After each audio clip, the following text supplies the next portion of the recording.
Hello and welcome to CNN Business Traveller. I'm Richard Quest, this month reporting from the Hungarian capital, Budapest. We are here because the old charm of Buda, combined with the cosmopolitan pest, is symbolic of what's happening in this country. A spirit of renewal and reinvention. And it's what we're also seeing in the travel industry. So on this month's programme, we're out with the old, in with the new.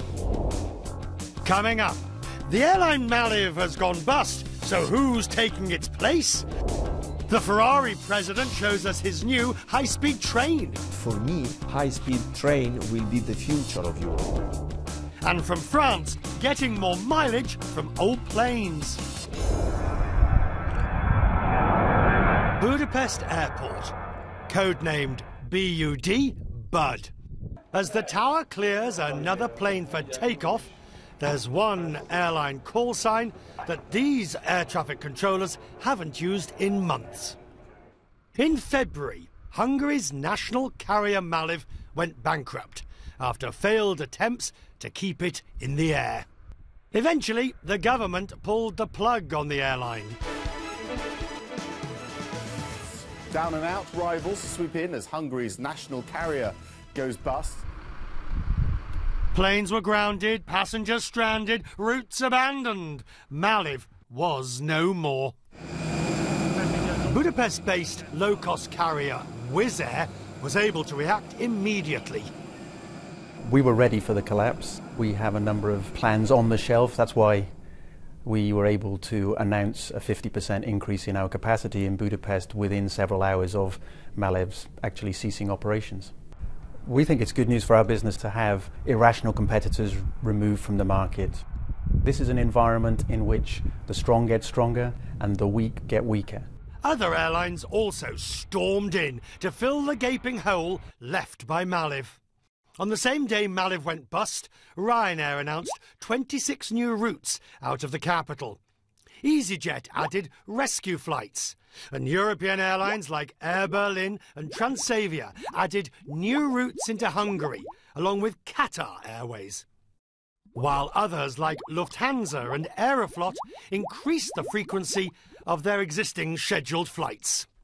It waves a flag to the whole industry that there's an opportunity to move in and to replace that capacity. I think the unfortunate thing is that normally in the short term that results in overcapacity as many airlines try to replace the same capacity. But competition is a fact of life. There's a lot of growth to be had in Central and Eastern Europe. Our footprint is entirely in Central and Eastern Europe, and therefore we've got a pure exposure to the better growth prospects in Central and Eastern Europe. Western Europe is not growing anymore. Eastern Europe still has a lot of growth potential, and we're very well positioned to exploit those opportunities.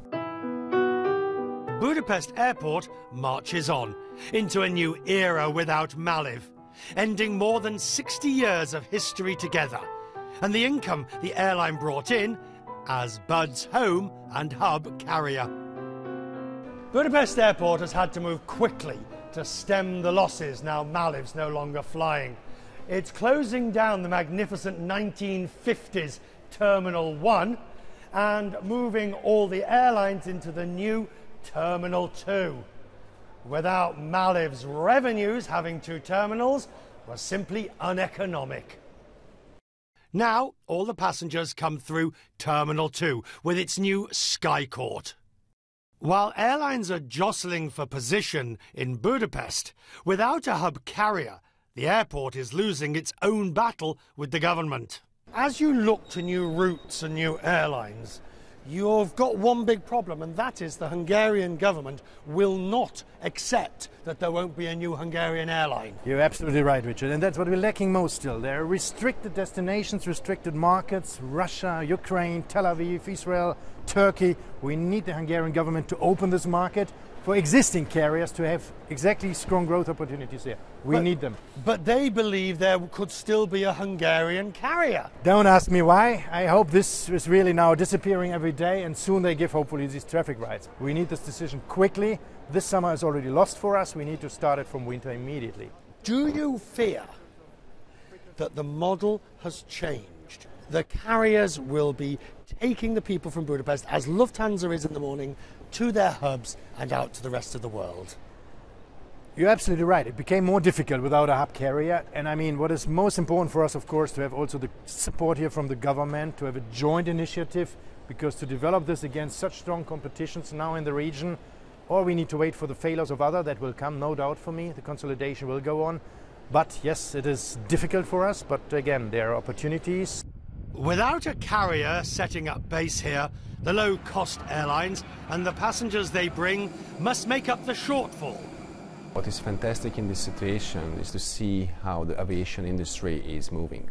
If there is a demand, if there is a gap, they react immediately. Tourism is not affected at all because of the Malev collapse. At the moment, February and March, we were up by 15 and 18% as number of tourists coming to Budapest region. Some markets like Russia or some Scandinavia, we are a little bit behind than last year as number of daily connections, but I'm sure that the time will resolve this issue as well because demand is there towards Hungary. Whatever happens, there's a new reality at Bud. Many routes are unlikely to return, and for the time being anyway, the danger persists. So Budapest must rely on outside forces. Coming up after the break, squeezing more mileage out of old planes. That's next.